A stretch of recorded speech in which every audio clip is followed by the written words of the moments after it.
11 ballistic hypersonic मिसाइलें दागी। Yemen ने जबरदस्त ड्रोन अटैक भी किया। बेन गुरियन हवाई अड्डा, मुख्य हवाई अड्डा इजराइल का, उसको निशाना बनाया गया। अश्कलोन में एक बिजली पावर प्लांट को भी हमला, उस पर भी हमला किया गया। अब ये सोचिए, ये ईरान का प्रॉक्सी कहलाता है, इसके पास संसाधन देखिए आप, हाइपरसोनिक ये मिसाइल्स देखिए आप, इसके पास ये ड्रोन देखिए। फिर आपको इस बारे में क्या कोई संदेह रह जाता है कि असल में ईरान ही अलग अलग जगहों से अपने एक्सटेंडेड आर्म से ये लड़ाई आज भी लड़ रहा है? पीके श्रीवास्तव, बिल्कुल दिनेश, ये जो लड़ाई है ये हुती खासतौर से जिस तरह की हाइपरसोनिक मिसाइल्स, ये क्या किसी विद्रोही ग्रुप के पास हो सकती है, किसी मिलिशिया के पास हो सकती है? इसका मतलब ये है कि ये उनका आर्म ग्रुप है जो वहां स्टेशन है, जो थ्रेटन करने के लिए रेड सी को, उधर स्ट्रेट ऑफ हॉर्मुज को पकड़ा हुआ है, इधर रेड सी के ऊपर अपना दबाव बनाने के लिए हुतीज को इकट्ठा किया है। इसलिए ईरान जो इजराइल कर रहा है वो ईरान के साथ आप कहने सीज फायर हो गया है, उस इलाके के साथ सीज फायर हुआ है, लेकिन ईरान के साथ जंग जारी है और इनको जब तक आप नष्ट नहीं करेंगे कोई समाधान नहीं है इस समस्या का। हुती, हमस एंड हिजबुल्ला, इन तीनों आर्म्स को खत्म करना पड़ेगा, उनकी कोर की तरह देखिए, जैसे किसी भी लेकिन मेरे दिमाग में एक और बात आ रही है कि अगर इतना कॉन्फ्लिक्ट इतना पहले ही चल रहा था, इतने टर्बुलेंस में वो जगह पहले ही थी, तो ये हुतियों को, हिजबुल्ला को, हमास को सामान कब पहुंचाया जा रहा था सर? यही तो बात है, सामान जिस चोरी छिपे जा रहा था उसको काटा है, अभी काफी कुछ हद तक काटा है, लेकिन सामान तो पहले से पहुंचा हुआ है, उसका इस्तेमाल हो रहा है और रुक रुक के इस्तेमाल हो रहा है। तो ये इसके पीछे स्ट्रैटेजी सर, मेगा स्ट्रैटेजी आपको क्या दिखाई देती है? ये ईरान के साथ सीज फायर करा लो, लेकिन वहां इजराइल को लगातार फंसाए रहो ताकि उसकी ताकत, उसमें एट्रिशन लगातार होता रहे, और फिर कभी भी अपनी मिसाइलें और बढ़ाकर और अपना फिर से हमला बोल दो। नहीं, बिल्कुल, देखिए ईरान में वो काबिलियत नहीं है कि face to face 1-to-1 Israel के साथ लड़े, ये बात तय है। ठीक है, वो मिसाइल मार सकता है, हाइपरसोनिक मिसाइल। सर ने बहुत बढ़िया पॉइंट ये बोला कि एक विद्रोही ग्रुप के पास हाइपरसोनिक मिसाइल्स आई कब? क्योंकि अभी तक तो हमें यह पता था कि मिसाइल फायर कर रहे हैं, अभी तक हमें यह पता था कि जैसे पुराने सोवियत स्कड मिसाइल थी उस टाइप की, आप उसको डम मिसाइल कह लीजिए 1 मिनट के लिए, दो that is not the correct word, but मैं आपको समझाने के लिए बोल रहा हूं, आप उसको डम मिसाइल कह लीजिए। वो डम मिसाइल फायर कर रहा था। ये हाइपरसोनिक कब पहुंच गई हुतियों के पास? हाइपरसोनिक इज अ टेक्नोलॉजी जो कि बहुत कम देशों के पास है, मुट्ठी भर देश होंगे जो कि हाइपरसोनिक मिसाइल फील करते हैं, और आपने यानी कि ईरान ने हाइपरसोनिक मिसाइल टेक्नोलॉजी और हाइपरसोनिक मिसाइल जो हैं वो दे दी हैं उन्होंने एक विद्रोही ग्रुप के हाथ में। अब क्या हिजबुल्ला के हाथ में भी दी हैं? सोचिएगा, क्या हमास के हाथ में भी दी हैं? और किस किस के हाथ? आपके इराक में है विद्रोही ग्रुप, टेररिस्ट ग्रुप्स हैं जिसको इराक फंड करता है, सीरिया में है, यमन में है, हर जगह है, पूरे मिडिल ईस्ट में ईरान के फंडेड ग्रुप्स हैं। क्या ईरान ने सबको पहुंचा दिया है हाइपरसोनिक मिसाइल्स? और कौन कौन सी चीजें पहुंचाई हैं उनको, कौन कौन सी बैलिस्टिक मिसाइल पहुंचाई हैं कि चारों तरफ से आप इजराइल को मारेंगे और चारों तरफ से इजराइल को आप घेरेंगे? ये क्या माजरा है, ये समझने वाली बात। दिनेश, एक बात ख्याल में आती है जब गौरव ने बोला कि क्या उसने अपने असेट्स को, जो हाइपरसोनिक, जो बड़े स्ट्रॉन्ग, मतलब बड़े पावरफुल असेट्स थे, उनको पहले ही डिस्पर्स कर दिया था। डिसेंट्रलाइज करके तो नहीं रख रहा है वो, डिसेंट्रलाइज करके, डिस्पर्सल ऑफ असेट्स, इसको हम बोलते हैं कि अगर वॉर में आपने अपने असेट्स को डिस्पर्स कर दिया है सर, इसीलिए मेरा दिमाग इसमें भी जाता है कि क्या यूरेनियम भी डिस्पर्स कर दिया गया है? बिल्कुल सही, तो गौरव बार-बार ये प्रश्न उठाते हैं। और दूसरी चीज sir, sorry to interrupt sir, दूसरी एक और बात है बड़ी इंपॉर्टेंट, ये जो हाइपरसोनिक मिसाइल है ये गुलेल तो है नहीं कि मैंने पहुंचा दी और आपने चला ली। क्या वहां पे ईरान आर्मी के लोग हैं जो ट्रेन कर रहे हैं? जी नहीं, ऑपरेट कर रहे हैं, क्योंकि यही चीज ऑपरेशन सिंदूर में हुई थी जब टर्किश ड्रोन्स थे, वो टर्किश आर्मी वाले लोग ऑपरेट कर रहे थे। Turkish army was operating Turkish drones against India. यहां पे जो इजराइल के खिलाफ हुती ड्रोन चला रहे हैं, हुती तो विद्रोही ग्रुप है, किसने सिखाया कंप्यूटर पे कैसे काम करके हाइपरसोनिक मिसाइल मारनी? किसने सिखाया उनको? क्या इतनी जल्दी ये सिखाया भी जा सकता है कि सालों साल का परीक्षण लगता है? क्या यहां पे IRGC के लोग हैं जो एक्चुअली यमन की जमीन पे बैठ के ऐसा फायर कर रहे हैं? सोचने वाली बात है। एक बात और आती है दिमाग में, क्या बांग्लादेश में जब ISI की इतनी ट्रिप्स हो रही हैं, क्या वहां रिलोकेट किया जा रहा है?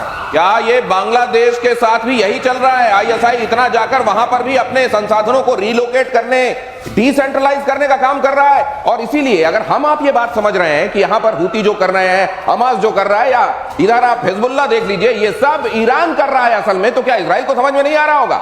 इसीलिए अगली खबर देखिए, ईरान इजराइल सीज फायर कभी भी खत्म होगा। युद्ध विराम के नाम पर ये जो चल रहा है उसको कभी भी खत्म होता देखेंगे आप। इसका खतरा बढ़ गया है। ईरान ने परमाणु कार्यक्रम शुरू करने के लिए भी टूक कह दिया है, अगली जंग के और भीषण होने की आशंका।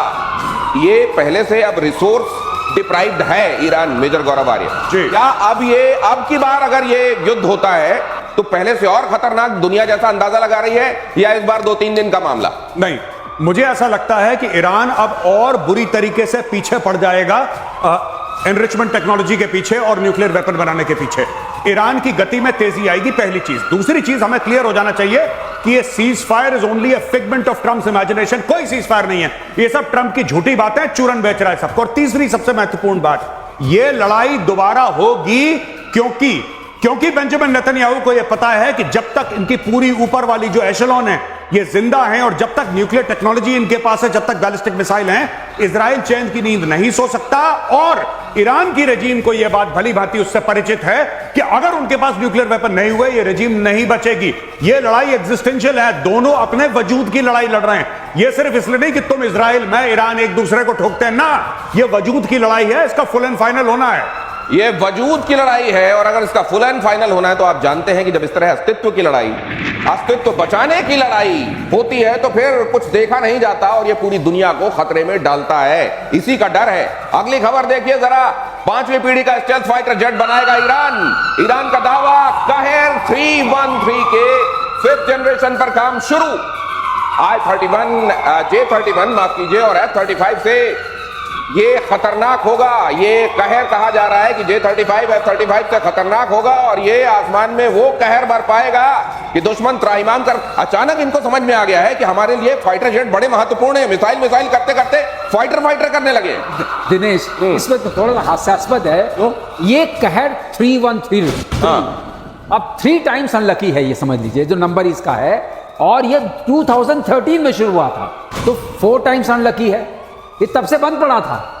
अब इन्हें सडनली जाग उठी है कि हम स्टेल्थ फाइटर, आप जिसको देखिए वही स्टेल्थ फाइटर बनाने निकल पड़ा है।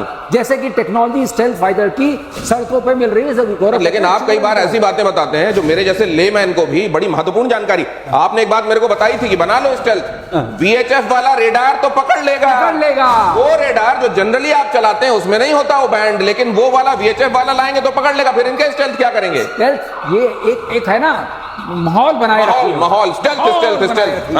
हम इतने हैं, कहर बनाएंगे।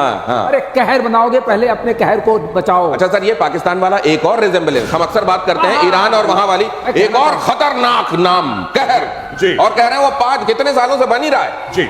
लेकिन एक और मैं आपको बात बताता हूं, हाल ही में जो चाइना के एक्सटर्नल अफेयर्स मिनिस्टर हैं, उनका एक बयान है कि हम ये नहीं चाहते कि रशिया और यूक्रेन की लड़ाई में रशिया हारे। उसका कारण है, देखिए इसका सब कनेक्टेड है, पूरा फोकस चीन में हो जाएगा। वो कहते हैं पूरा फोकस चाइना में हो जाएगा। तो जिस तरीके से ईरान इस्तेमाल करता है हुथियों को, हमास को, हिजबुल्लाह को, उसी तरीके से चाइना इस्तेमाल करता है नॉर्थ कोरिया को, पाकिस्तान को, ईरान को।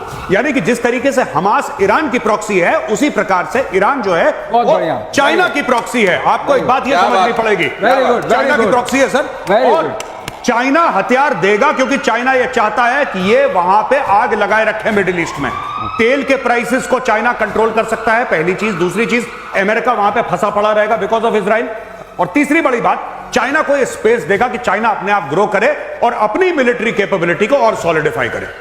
ये जिस तरह का एनालिसिस आपको यहां सुनने को मिलता है, मेरा दावा है कि एनालिसिस और इस तरीके का थ्रेडबेयर एनालिसिस कहीं नहीं मिल सकता। लोग करते हैं ना ओरिजिनल और डुप्लीकेट की बातें, अब आप समझ लीजिए ओरिजिनल कहां है। अगली खबर देखिए, इजराइल में ईरानी जासूसी नेटवर्क का खुलासा। 30 लोगों को जासूसी के आरोप में किया गया गिरफ्तार। टेलीग्राम ऐप के जरिए लोगों को फंसाया गया, पोस्टर लगाने, सरकार के खिलाफ लिखने के टास्क दिए गए। ये मतलब एजेंडा वाली लड़ाई भी जम के लड़ रहे थे जी। लेकिन दिक्कत यह है कि ना उधर कुछ कर पाए हैं ज्यादा, ना इधर कुछ पर कर पाए हैं ज्यादा। नहीं, देखिए कभी आपने ये देखा कि इजराइल में 30-50 गद्दार मिले? नहीं। आपको कभी रिपोर्ट आई है? ये यहां JCB से लटका रहे हैं अब लोगों